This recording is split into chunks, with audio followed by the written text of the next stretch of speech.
Today's show brought to you by our friends at Adelphi Racing Club. You're going to be hearing more about them as the show goes on. But I did want to drop the information that there's some new inventory in the Adelphi Racing Club based on this very promising Looking at Lucky colt they bought out of the 2-year-old in training sale. Chance to get involved and become part of this very unique partnership experience that allows you insider access, a bunch of cool extra content on your runners, and really allows you to be part of something that's bigger than yourself. It's a true racing club, and I believe in it because, as you'll hear in a little bit, I'm involved. I've got an ownership stake, not just reading ads at this point with my friends at Adelphi Racing Club, and I've been really impressed with the experience. I think you will be too. To learn more, go to the website adelphiracing.com. That URL, adelphiracing.com.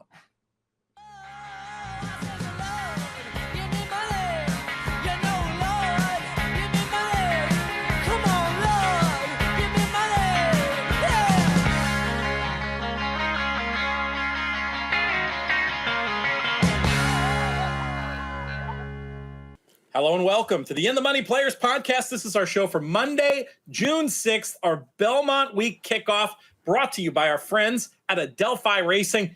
PTF here, back in the Brooklyn bunker once again. Very happy to be joined by a special guest who I think we got a whole lot of things to talk about. We'll try not to spend the whole time talking about the Islanders. I can't make any promises, but given that it's Belmont week, we'll try to stay a little bit on target. He is an actor. He is a director. He's a producer. He's a podcaster. He's Kevin Connolly. What's going on, my man? What's happening? Thanks for having me. Well, there's so many places to potentially start, but I'm going to go right. I'm going to go for a little bit of a deep cut. Okay. With you and talk about your role in the Secretariat film, where you portrayed one of my literary heroes, a guy known as William Nack, Bill Nack. Did you get the chance to meet the great man? How did you prepare for your portrayal of him? Yeah, I mean, Bill Nack was he was heavily involved with the producers and the production of Secretariat. So it just so happened that the guy that I was playing was also a consultant on the film. So he was around. Or anything. He was around and never short with stories. He always had his fill of stories, and he certainly could light up the room. That's for sure. How did that role come about? Okay, so Mark Charity, who is the producer, he produced Secretariat, Miracle, $1 Million Army. He's like the sports movie guy. He and I had known each other. We had done a film called, we did a Big Shot, which is a 30 for 30, an ESPN, the documentary about the Islanders. We'd worked together a bunch. And yeah, man, he was a cool dude. So I went in and met with him and the director, and away we went. It was fun. I immediately regretted the sideburns because while it's fun on the first day, 8-9 weeks later, you still got those sideburns. You're like, oh man, it was tough. Did people treat you like a man out of time? It just was, by the end of it, I was like, my God, I was like counting the seconds till I could get in there and shave that off. Well, like the makeup guy was like, listen, man, you don't want to be in here putting this on every day and then having to take it off, and it just makes a mess out of your face. So you just got to suck it up and live with it. I guess it's better now that it's immortalized on film, but it was rough walking around like that on the weekends. Was there a bunch of prep involved? Did you read his original book? Did you how method did you go with this thing? I mean, I didn't go like so super method. I actually was, he was just an interesting guy all around because, he wrote for Sports Illustrated and Newsday. So he had covered the Islanders a bunch. So he had plenty of Islander stories to talk about. So that's what I was saying. Bill Nack, as accomplished as he was in the horse racing world, he was also just a good journalist, good sports journalist. Oh, one of the best. I mean, just forget one of the best sports writers, as far as I'm concerned, one of the best writers, period. And I had the chance to rub elbows with him a few times. And any chance I get to bring that name up on these Bill Nack. Oh, yeah. I'm going to do it. Of course. I'm going to do it. And, it was fun, too, because we got to shoot at all the tracks. Right. So we shot at Churchill Downs. We really did it up. So we got the full experience on that film. And the other funny thing too, we always laughed around was, we joked about was how well these horses were treated by how serious Disney took. These horses get treated better than the actors. They took really, really, really good care of these animals and went out of their way, like next level, to ensure their safety, which I appreciated also. Well, I got you here, and we're talking about visiting racetracks as part of your work as an actor. I got to bring up Entourage, right? Because I do remember there's at least one racetrack themed episode where the crew goes to Del Mar. Yeah. What was that experience? Oh man, that was fun. That was one, where the whole crew, we traveled down there like a road show. We were like a band. The whole crew drove down, we stayed in the hotel, and we shot that live, right? So anytime those were all real people, and it was just kind of in the real crowd, which can sometimes get a little bit complicated. But when we watched that episode recently, and we were just looking at the scope of it and the size of it, and just what a beautiful, massive track Del Mar is. It's a gorgeous place and so much fun. Do you get to racetracks much these days? We went to Santa Anita recently, a couple weeks ago, and we're actually going back to Santa Anita on Father's Day. Which I think might be the closing day. But, we go to the track and you're reminded of how fun it can be. Because, listen, there's the degenerate version of betting on horses, but there's also, you can bet $1 on a horse. You can bet, you know what I mean? To me, you don't have to bet your life savings on the horses, right? Like I have this memory of as a kid, because, we would spend a lot of time at OTB. My dad would say, don't tell your mother we stopped at an OTB. And I can just remember being in this, like, in those days you could smoke inside, right? I just remember being in this glass box with like a bunch of dudes smoking cigarettes inside the place, and then the race ends and the tickets all get thrown on the floor, and it's just like cursing. And so in the back of my head, I was like the gambling part of it, and then I went and I was like, listen, it doesn't have to be that way. You can go and you can have a great time betting on the horses for a couple $100, whatever it is, So that's why it was fun, and that's why I want to get back to Santa Anita one more time before they take off for Del Mar. I love that. I think it's a great idea. It's what I'd be doing with my Father's Day if I wasn't, you can get out the world's smallest violin for this one. I'm going to miss it because I'm going to be over at Royal Ascot, and Father's Day will be the Sunday after. So right. We'll reschedule Father's Day for Saratoga. Sounds good. Sounds good. You mentioned rewatching that episode recently. I did want to ask you about the Victory podcast, which I've really been enjoying. What can you tell folks about that? Yeah, I mean, it started off, I started this company, Action Park Media, and, we're putting together a bunch of podcasts, and I just had the idea. I mean, these recap shows are very popular, right? And if your show had a fan base, people do like to take a trip down memory lane. Entourage obviously has a very loyal fan base. So, we started off just kind of, covering episodes and talking about it. And then that sort of evolved into, bringing people in that were involved in the show, whether to director or, a cinematographer or whatever it is. And yeah, man, we've been having a great time. We've done 150 episodes of it, one a week, and it's been a blast. What's it like watching work that you did? Gosh, I suppose it's over a decade ago now. What's that experience like as a broadcaster? It's funny how you forget, right? So it's funny, you got Doug Ellen, who wrote and created the show, Kevin Dillon and myself, and we're sitting there and we're watching and we're like, holy shit, I can't wait to see what happens next episode. Like we're literally at the point where we don't know. Like certain things I'm like, oh, I know what happens next. But there's other times where episodes end and I'm like, I have no idea what happens. I'm kind of curious. We'll have to go back. But it's been great. And you realize, it's been years since I've seen some of these episodes. 10 years, it's not something that you sit around and watch all the time. So it's been a this is your life moment as well. Do you like watching your work generally? I go back and forth as a broadcaster. Sometimes I love listening back to hear how I've improved or think of what I could do better. And then other times I just find it cringy. Oh, I wish I'd done X, Y, Z. The worst thing, absolute worst thing in the world. And it's funny because I can just now start looking back at even Secretariat or anything that I do. Once you create a little distance, you're not as hard on yourself. So I'm really enjoying Entourage for the first time right now because I would never watch it. I never would watch it when it was on. So people like that. It's just I'm with you. It just is like, oh God.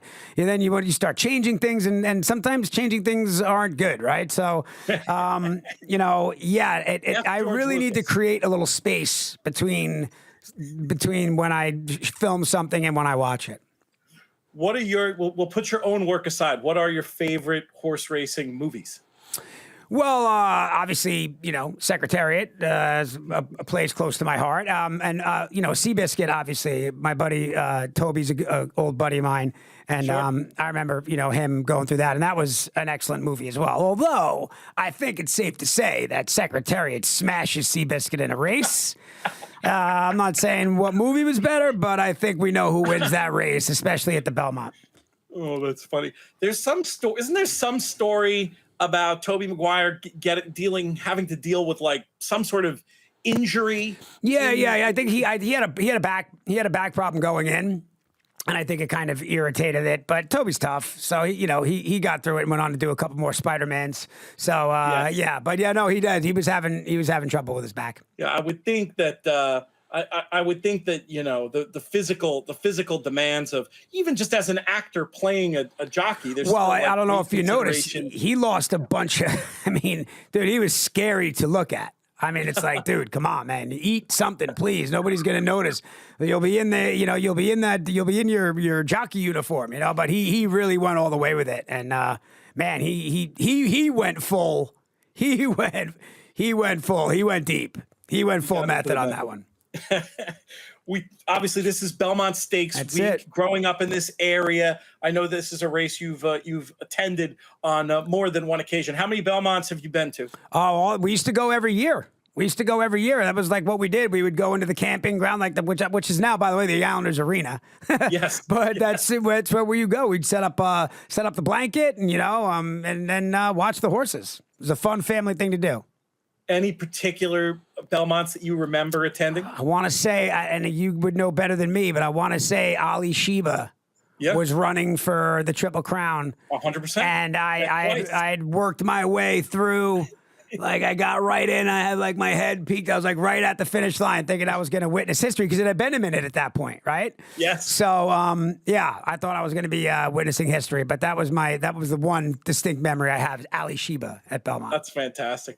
How regular was your family? Was it just on the big day, or would you go a bunch through? We'd go on the big day, and we would also do the harness racing thing. And again, weekend trips to OTB, which we weren't allowed to tell my mom about, but we were there. She surely suspected something when you came back. Smelling like cigarettes, right? With a racing form all marked up. Oh, what kind of a horse player was your dad?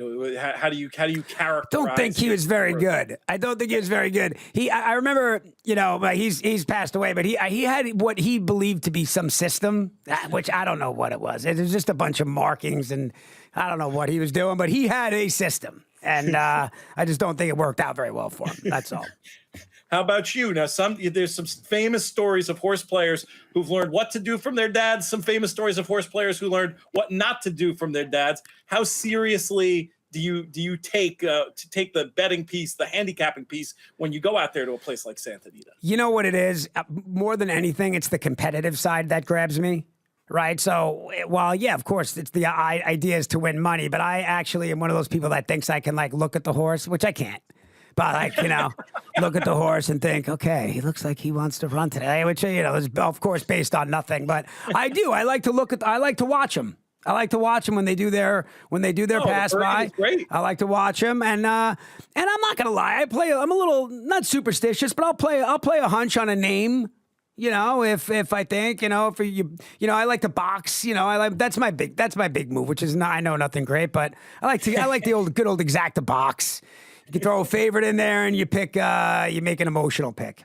Yeah. I mean, it's about so much more, some people take it obviously we take it pretty darn seriously. Well, of course, here. right? But we encourage people to do what's fun and to if you can turn it into a great day out. And I think that a lot of the people listening, watching consider themselves ambassadors of racing. And when you want to bring out new people, giving them things that they can do to just have an enjoyable day and cash a few tickets and have a good time. I mean, that's when we first started going to the track. That's what it was all about. Yeah, and I think the misconception is that you somehow, it's not like Vegas, right? We're like, well, I can't gamble. I don't have the money. You can literally go to the track with $100 and bet. You know what I'm saying? Like, I think the stigma of that, like that it's this like large amount of money to go to the track and have a good time, and it's not, because really the fun part is especially when you're at the track and you're talking to somebody and like, hey, who do you like? And then you get together and then you're kind of rooting. It's actually an interesting way to bring people together. I always feel like I meet new friends at the track. Yeah, in the 90s, I was betting $6 a race, and it didn't diminish the thrill of it, right? Yeah, exactly. Yeah. If you hit, you hit. And it's as long as you're gambling with money you can afford, that you enjoy it, right? You obviously want to go home and go, that was we went to. It was. You'll know better than this. It was at Santa Anita. It was a few weeks ago, and there was some race where two of the horses that got into the Derby. There was some race that meant something. Santa Anita Derby, presumably. Probably. That sounds about right. Yeah, that makes a lot of sense. Going out on a limb there. But we just went and we sat down at the track, and it was a beautiful day. We had a couple drinks. We ordered some food. It just was a phenomenal day. We're like, we gotta. Something that we have to remember to do, right? Like something that we can do as, so, I'm going on Father's Day and, I'm taking my brother-in-law. I said, we're going as a family. We're going to make a day out of it. So just like the old days, except we're going to be in a place, not on a blanket on the, trying to find shade. Where do you like to hang out at Santa Anita? That chandelier room is pretty cool. Yeah. Right. I mean, I know it's funny. Like they just keep going up and up in like extravagance. I'm like, let's. Chandelier room is good. Chandelier room is perfect. That's all we need is the chandelier room. Have you been in the speakeasy that's off the chandelier room? That's a lot of fun. I've seen the speakeasy. Yeah. That's what I'm saying. There's a million different places to hang out. Really, what you want is easy access to the machines. Yeah. Right. A bathroom close by and a bar close by, and then from there we're good. I love it. Knowing you mentioned you have a competitive spirit, got to get you into these the handicapping contests, these betting competitions that they have a whole bunch of them at Santa Anita. It's like a poker tournament, but you're betting on horses. That seems like something that might be up your alley. Is that something that they're going to do on Father's Day, I wonder? That's a great question. They have a bunch of tournaments. I will find out and get you the scoop. I mean, listen, if I'm there, I'm in. It would make sense as a closing day thing too. I'll dig production meet. We'll have our production meeting after the show for that. Okay, let me know. I'll send you the scoop. But it's a fun way to do it. And another way I know you've been involved in racing, and the connection that lands you here today is our mutual friend Matt and the work he's doing over with Adelphi Racing Club. How did you get involved with the club? How and when did you get involved with the club?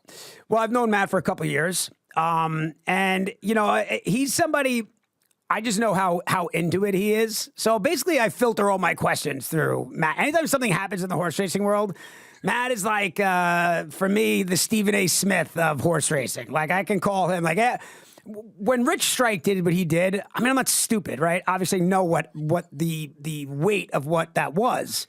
But I just still needed to hear from somebody that knows more than me to help me like to understand if I saw that correctly, or am I crazy, or did something really insane just happen?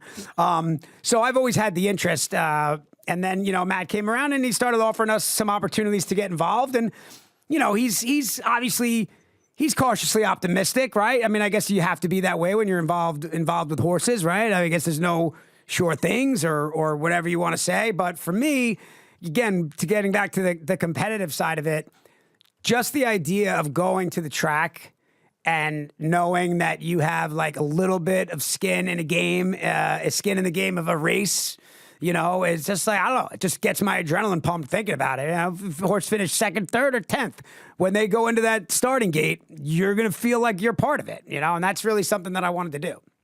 And I know you've had forays into horse ownership before. We'll get to those, but I want to talk a little bit more about Matt and the job he does, because one of the things that I'm really impressed with is the access that he gives you. You're not just able to reach out to him or members of the team because of your, celebrity status or whatever. That's part of being in this club, that you get this kind of access. And additionally, all kinds of great information in terms of the workout videos he sends around. I love the workout videos. It's fantastic. Yeah. It's pretty wild. Yeah. It's exactly. You get the emails, you get the videos. And also too, I just even in the last few months since I've been involved, I've really learned a lot about, just terminology and, the 3-year-olds and the 2-year-olds and just, it's you start to go, oh yeah, that makes sense. Yeah. It's like things you've been hearing and, to really kind of put it together and just be able to kind of get behind a horse and be like quietly rooting for a horse. Should we allowed to say the name of the horse? Or do we Of course. Gem Mint 10. That's Not our going to guy. be the easiest one for race callers. It sounds like a vocal exercise you do before you went on the air. Right. Gem Mint 10. Gem Mint 10. Like a crazy actor would do that before he was getting ready to do a scene. Gem Mint 10. Gem Mint 10. Yeah, exactly. They'll have to practice that one. But there's a couple of those. What do you think of Skippy Longstocking? I think it's Skippy Longstocking. It's a super interesting horse to me, and one that I thought was sort of a clever idea in the Preakness to maybe get up in and underneath. My issue looking at this Belmont Stakes, and now granted we're several days out and things change. There could be a surprise entry at the last minute, but right now what I'm seeing is one horse that has speed in this horse, We the People, and a bunch of horses that want to come from far back. And right. I know you've been around the track enough to know what happens when you only have one horse that wants to go to the lead. Typically they go pretty well. So I like We the People. Yeah. I like We the People. And who knows what the odds look like. And listen, you have to be quietly going like, how great would it be to see Rich Strike do it again? Listen, obviously stranger things have happened. But I like this Creative Minister as well. I like Creative Minister. That's the other horse that I really like. That would be my pick right now. Okay. That would be my pick. That way. And I would, again, if I were doing my exacta box thing, I'll have a bunch of bets on this one. But I would go Creative Minister, and I'd probably throw Barber Road in there.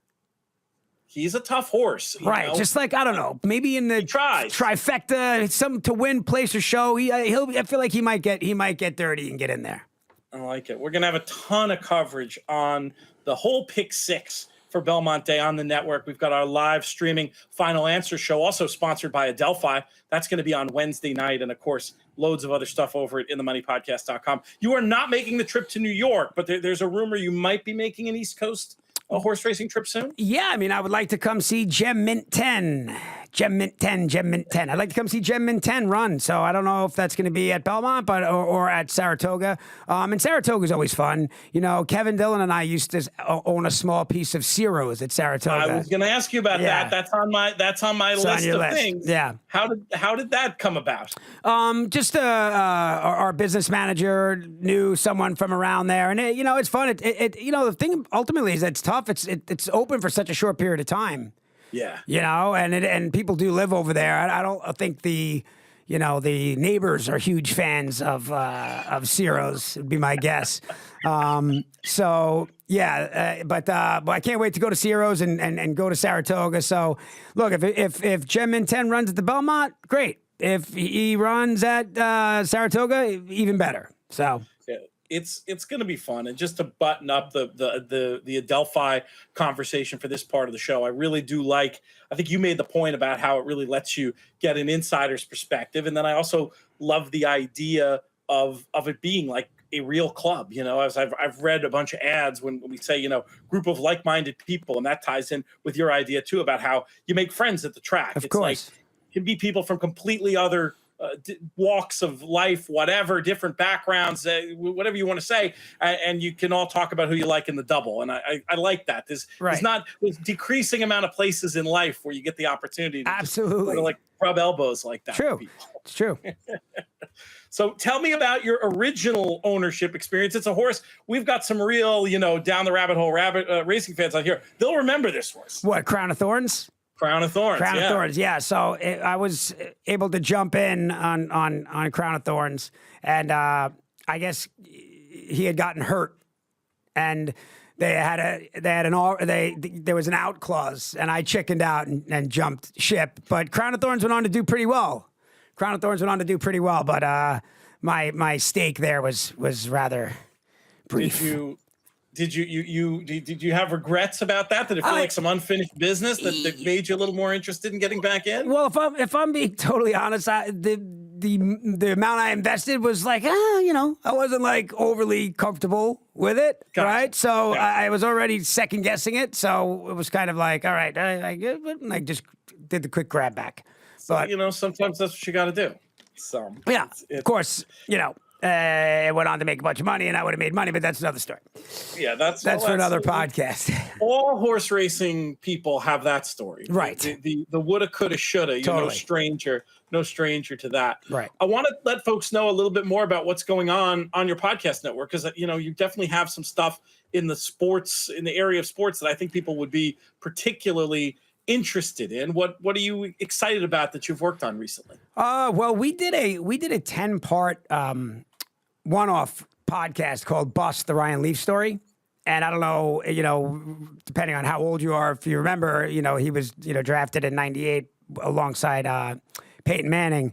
He was a can't miss. Yeah, he was a can't miss, right? So, and his trials and tribulations and like a rise and crash and rising again from the ashes. So we did that, and we're really, really, really proud of that. And we're looking to turn that into a TV show. We're excited about that. And then it's funny because we do a show called No Gruffs Given, which is Sean Avery, which, of course, I get hate mail from Islander fans like, how could you?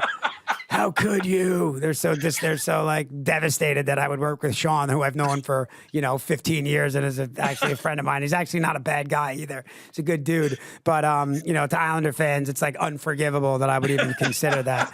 But he's got a good podcast, and you should check that one out too. That's awesome. It is funny. They're not bad people just because they put on that sweater. I just can't root for them while they're in it. It's just hard. Yeah, it's hard. Yeah. It's hard. It's hard to think of that Ranger jersey. That's for sure. Especially now. But that's another story. Oh, well, that we can go there for a minute. I'll tell you obviously grew up Islander fan like yourself, loathing the Rangers.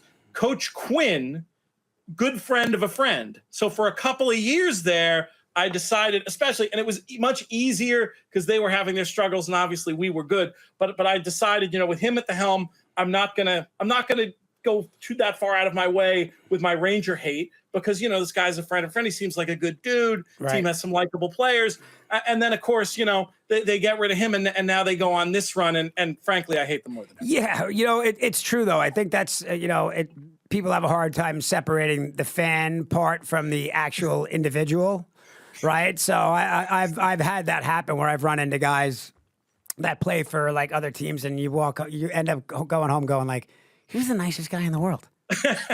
I've cursed at him endlessly on television. He's the nicest guy in the world. Literally. He's like, hey, man, if you ever need tickets for the game, and I'm like, oh, wow, okay. I've been cursing at you forever, and here you are offering me tickets. So they're really, for the most part, all such nice guys, especially hockey guys. Hockey players are particularly nice. Yes, they are. There's no two ways about it. I think it comes down to like the amount of effort it takes to play that sport from a very young age. I think it builds some sort of shared sense of community or something, because it's uncommon. Even the famous ones tend to be like people you can have a conversation with more so than I found with athletes in other sports. Is that your experience too? Yeah, me too. I'm still always marveled by the handshake. Still to this day, you watch it and you're like, okay, you're waiting to see like two guys that have been trying to kill each other for 7 games.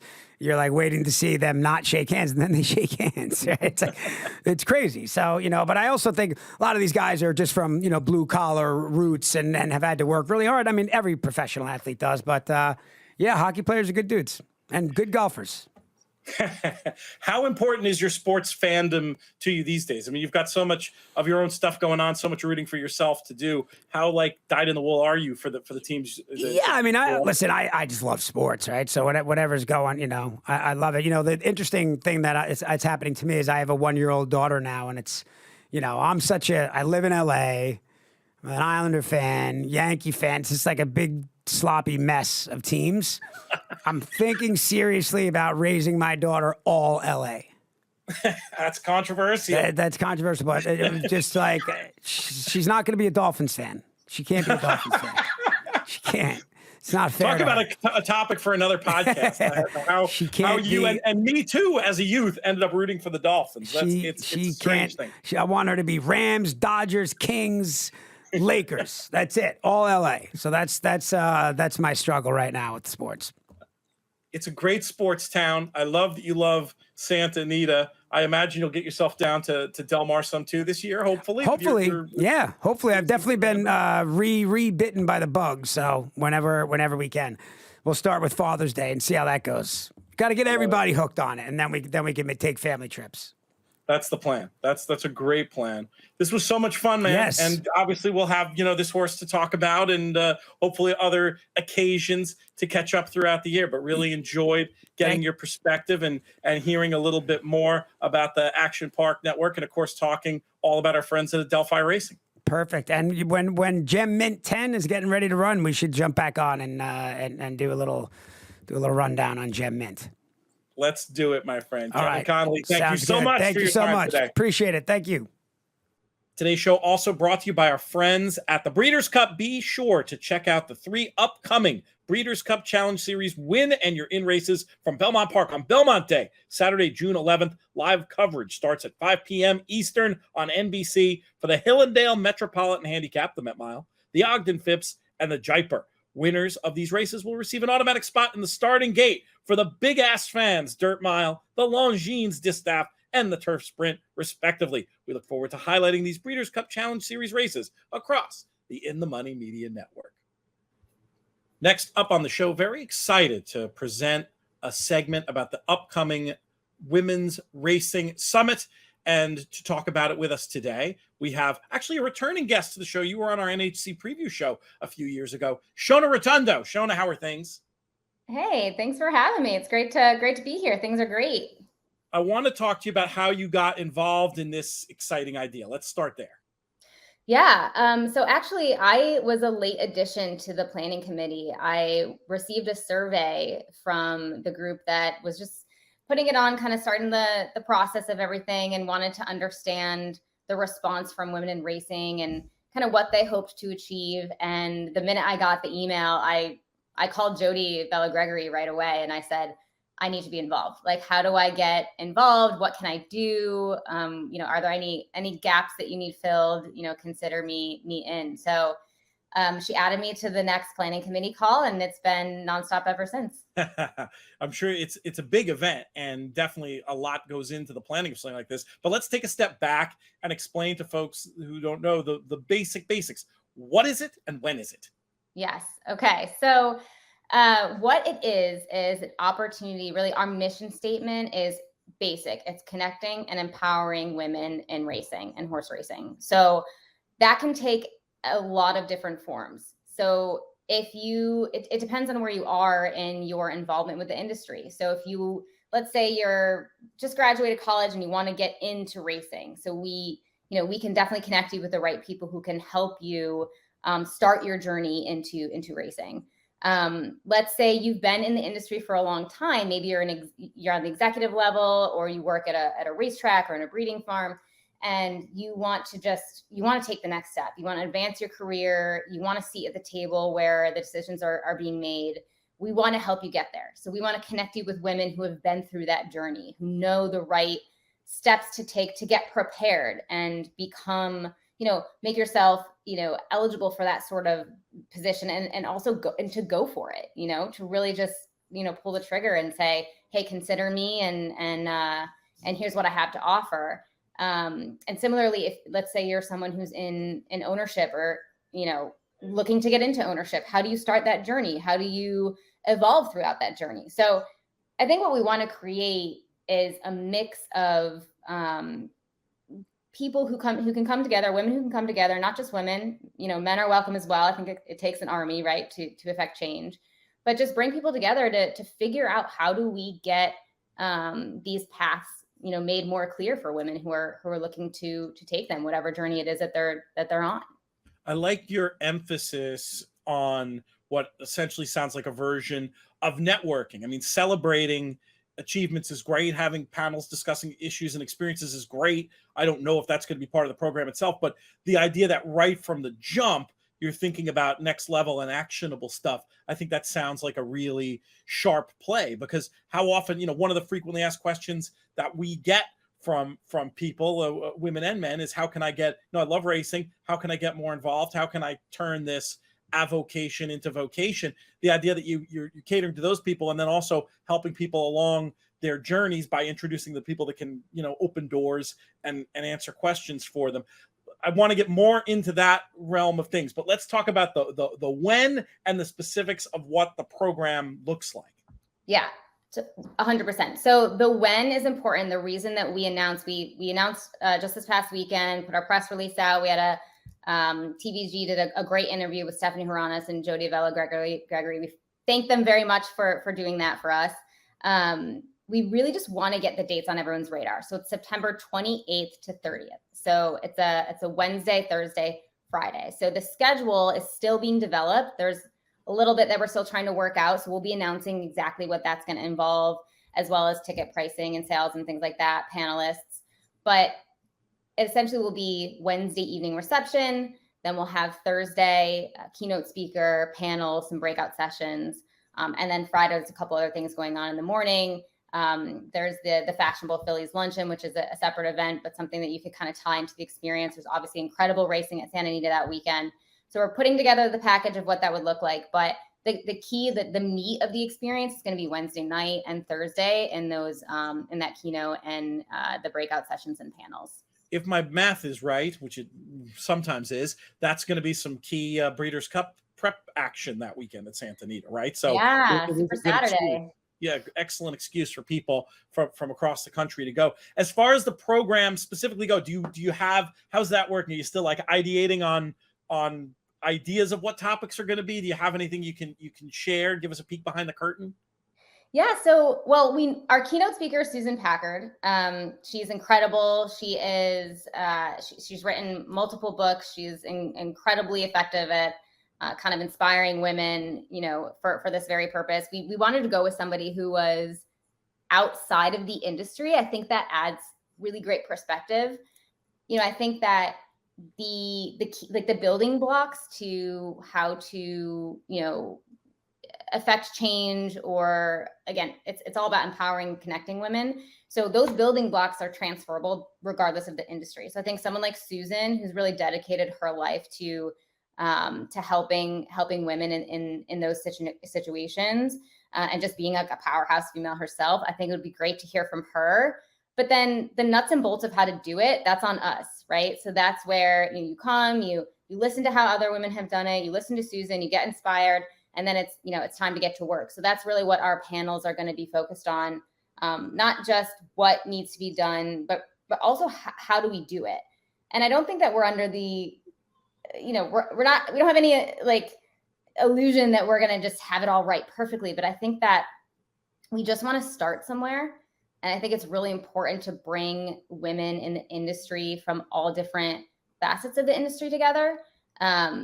And that's really where it's going to start, right? Like that's where those sparks are going to start flying. And we say, okay, here's what we have to do. Let's set this timeline of what we want to do next. And so I kind of see the summit as being an opportunity to start those conversations. And then over time, you'll really see some actionable results coming out of it.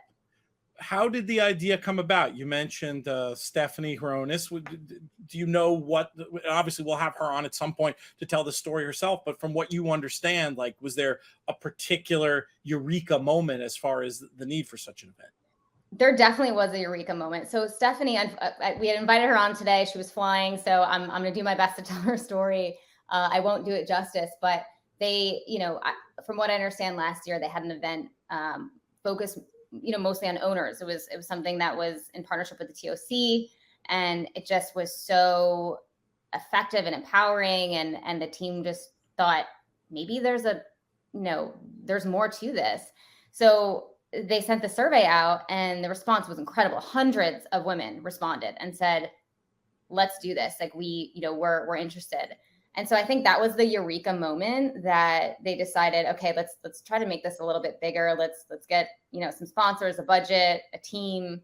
And from that point forward, it's just been weekly meetings with the planning committee, just trying to figure out, how do we get this inaugural event in place, make it really effective, impactful. I think we want to go,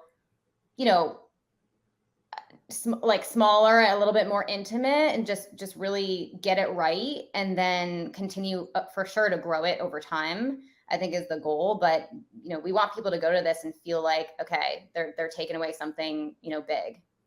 It's terrific. And you had mentioned an excellent example from your own experience that is, not the main idea or anything of what you're looking to accomplish here, but I just thought it was a good example of how putting people together like this could be helpful. Yeah. So I recently just purchased my first horse through a syndicate. I've owned horses in the past through show jumping, throughout my life, but this is my first personal from my own bank account experience with racehorse ownership. And I feel embarrassed to say that I don't know how to get an owner's license. Like, I know that I'm eligible now to do so, but I don't even know where to start. And I just think that it's to be someone in the industry where I'm like the head of marketing at my racehorse and like ran the social media company, Grand Slam Social, and have been around racing so long, to the fact that I don't know how to do it is like a red flag. Like, if I don't know, then someone who's not involved definitely. How are they going to know? How do they have any chance? Exactly. And I don't want to be going around asking people and kind of feeling embarrassed about it. So if I had a network of women just to say, hey, who should I go to if I want to understand a little bit more about the ownership journey? Like, I'm just getting started. What are the things I should look out for? How do I navigate this? What are, something as simple as, what's the experience like in these syndicates versus these syndicates? And if I want to go, big and be a private owner, what's the great bloodstock agent to get connected with? So, I think there's just so much opportunity to really educate, people and women who are looking to get involved on all different types of, all different parts of the industry, whether it's ownership, whether it's, race, working at the racetrack, whether it's aftercare. Maybe you want to start your own aftercare facility. How do you do it? So I think those are the kinds of things that we want to figure out, and we really want to make it a reinvestment back into the industry, and looking for just kind of opening the doorways to make that happen. Well, it's a great idea. We're going to be hearing a lot more about it on these airwaves as we get closer, and it's something I know personally. My life's insane, but I'm going to try to block out those days and get out there and be a fly on the wall, see what it's all about.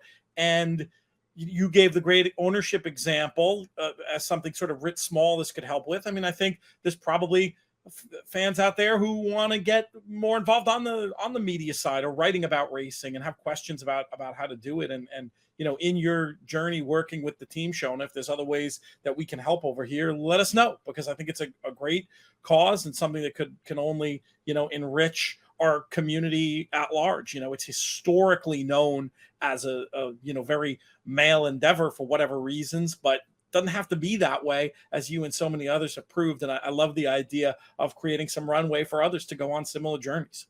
Yeah. And to your point,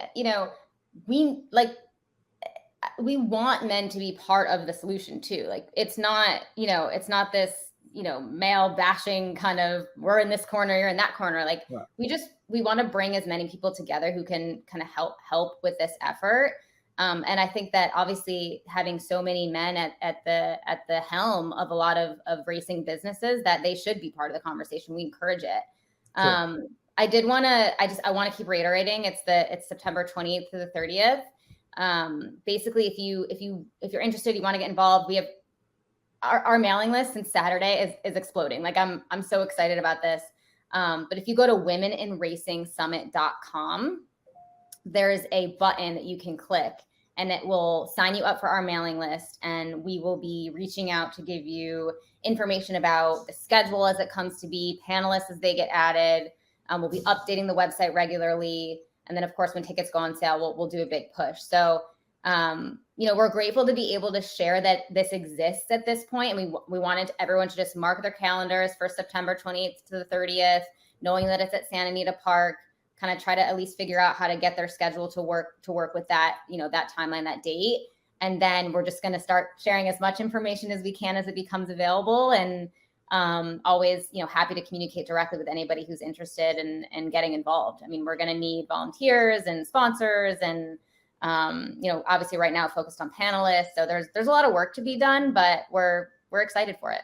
It's exciting stuff. So I get it. Do me a favor. I'll screw it up if I just try to remember it. If you text me the URL, I'll make sure to pop that in the show notes so people can access that very, very easily. Last question before I let you go. How's your own horse playing going? Any chance we're going to see you out in Las Vegas next March? Oh, I know. I think that the challenge is different when you have a toddler running around. I don't know if I'm able to handicap as much as as much as I'd like to. I think like every time I set aside time for it, I'm like, oh, okay, she's napping. I'm gonna look at the form, and then suddenly, I'm passed out on the couch or whatever. So, I think I'm just taking a slight pause, but hopefully get back in the game. I miss it a ton, and I'm even, I think what's interesting and really cool about the Women's Summit Planning Committee is that there's a voice for so many different types of women in racing. So you have Stephanie Haranis, who is, an owner. She's part of the TOC, Toba. She's on all these boards, just so involved in a lot of things, and some of the owners look up to. Then you have Jody Vella Gregory, who works with First Racing, and she's done so much for the backstretch workers, and just part of the Office of Innovations there. So just trying to figure out kind of cool, innovative things to do. So she's really the voice of kind of the racetrack side, the backstretch side. You have myself, who's just lives and breathes like horse ownership. How do we get new people into the game? Just my involvement in myracehorse.com. I'm always thinking about, new owners, bringing them into the game and things like that. But I also obviously, one of the limited number of female NHC players. So having had that accomplishment under my belt, I think that, the female horse player is definitely on my mind as well. So, and you have Catherine Sharp, who ran EquestriaCon. I mean, she learned so much from putting that on. So we have someone who really knows the nuts and bolts of actually running an event like this. So obviously that was a much larger scale, but it's just cool kind of having people, Kelly Hill, she works in real estate, but she's a horse owner. So we have a lot of people from different backgrounds that are really kind of fairly advocating for women from a bunch of different perspectives. It's going to be great. September 28th through 30th are the dates. Santa Anita is the place. You can find the link in the show notes to get on the mailing list. We're going to be talking about it more. Shona, thank you so much for your time today. Yeah, thanks, B. It was hopefully be back and definitely bring Stephanie on at some point. But we're so happy to just at least talk about our event with you. Would love to hear from Stephanie. I've been wanting to get Jody on the show for years. One of the good people in the game for sure. Gotta have Jody. All right, we'll be talking soon. Thanks a lot.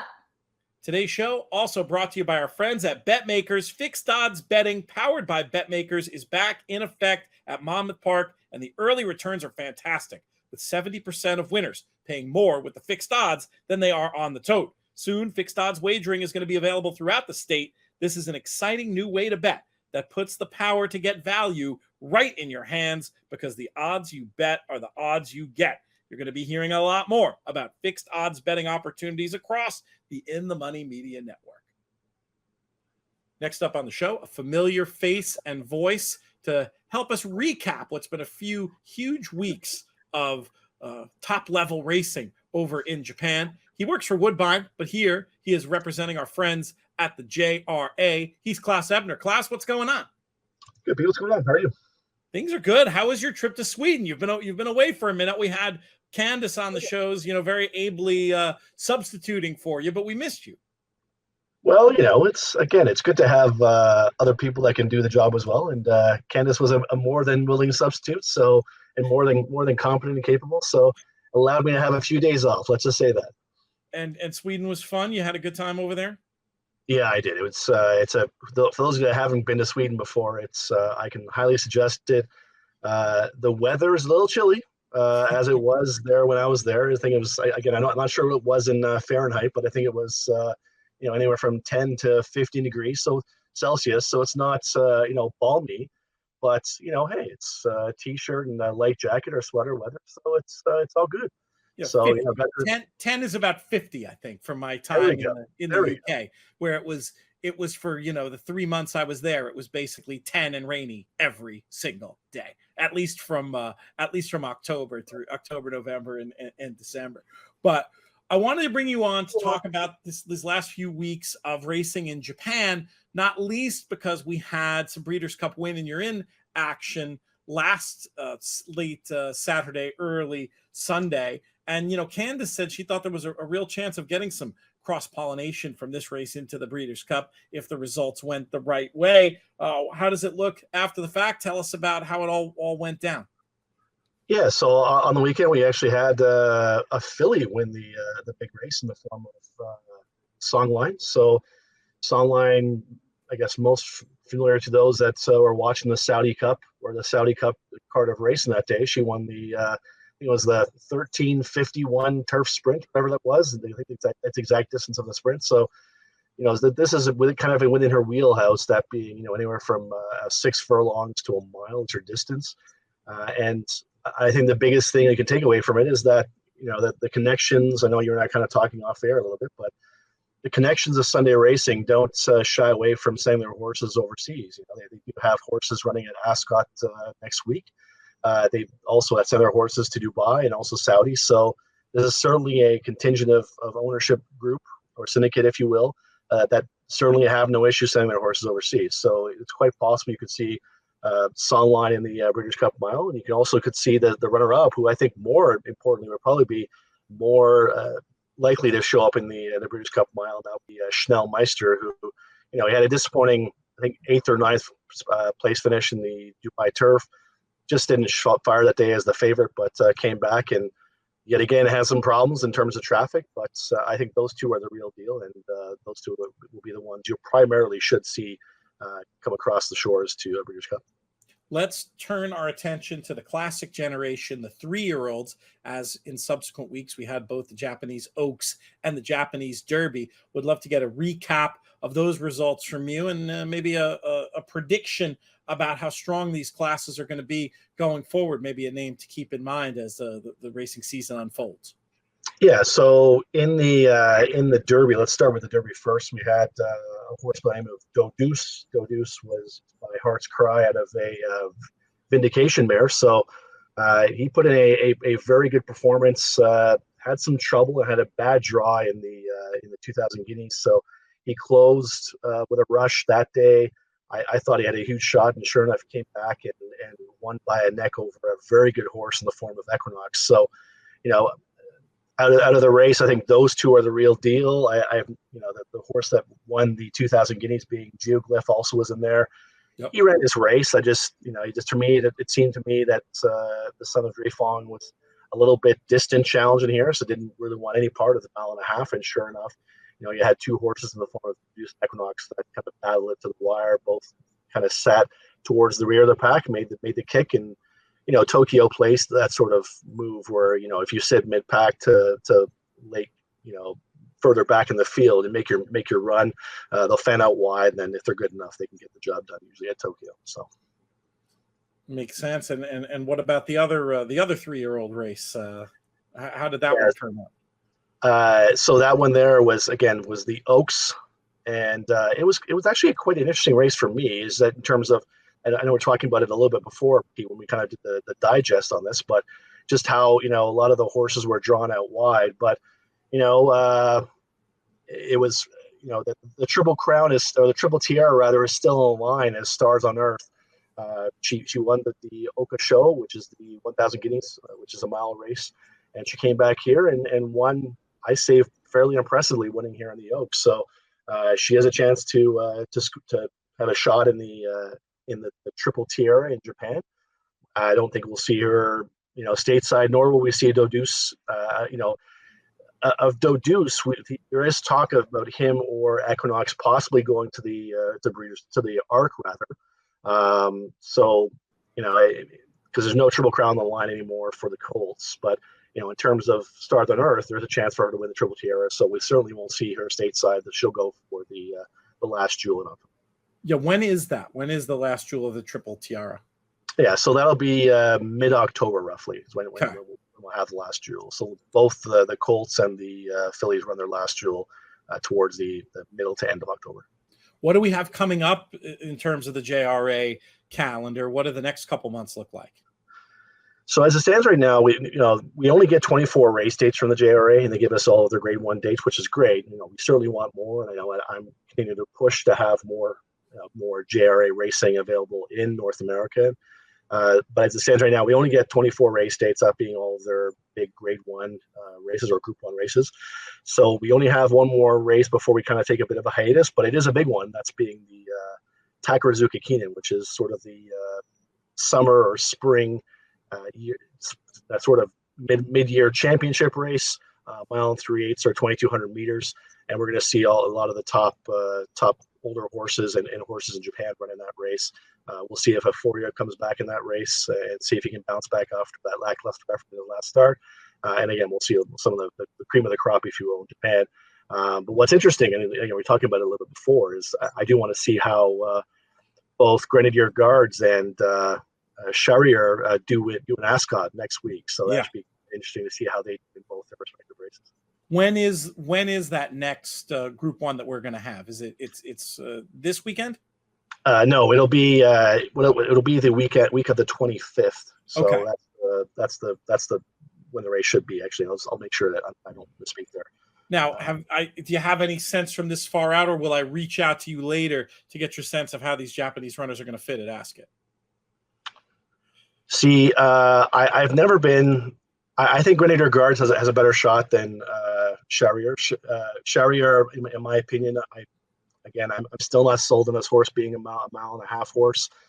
He did it over a very hard surface in Dubai, and if that track at all comes up on any side of soft, for me he's a throwout. He's been gotcha.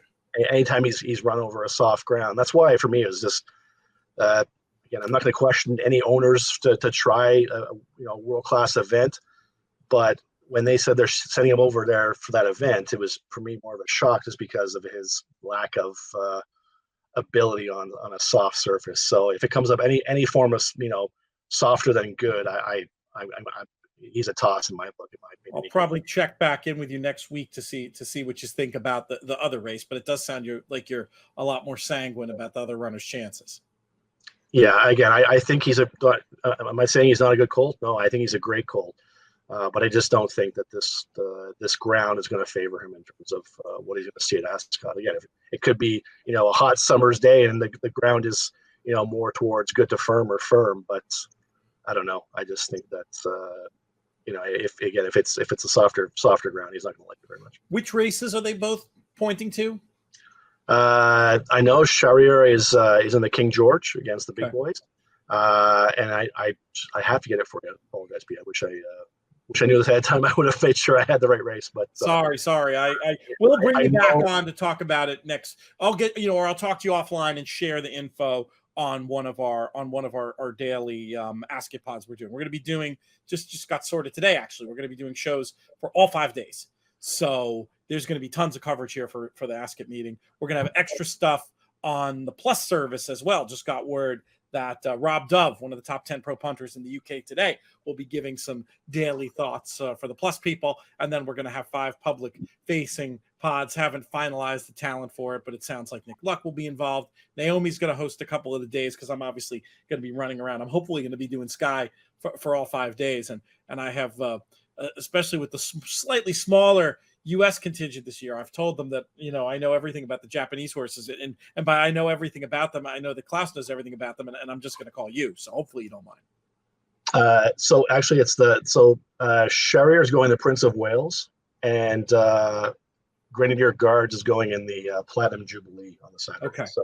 So that's where they are. So we'll see how it all shakes out. We'll see if there's any extra info on that. We'll check back with you. There won't be stuff for a couple of weeks from you on the Saturdays over at InTheMoneyPodcast.com. But when they get back up and running and for the remainder of the JRA dates of the year, we'll have coverage on InTheMoneyPodcast.com, and we'll have somebody from the team on these late week shows to talk about stuff as well.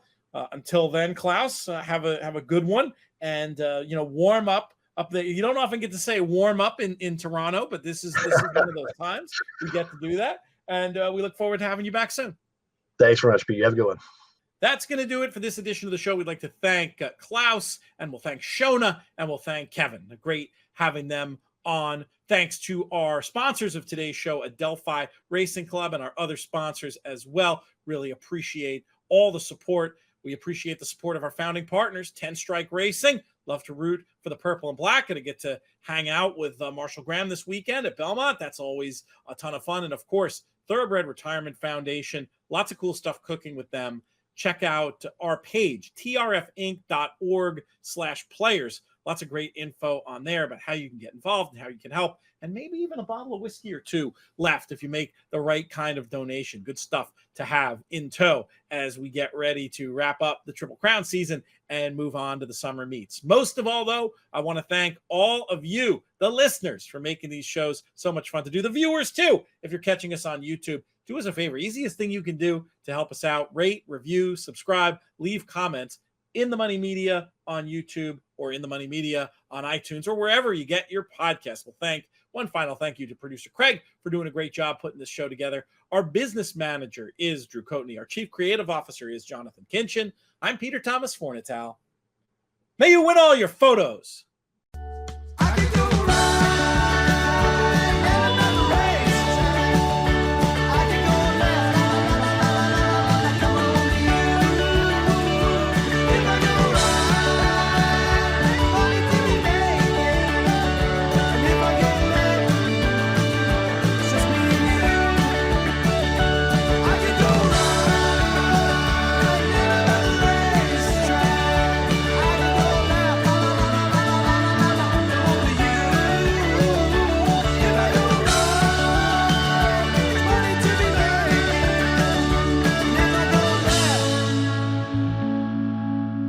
Just me.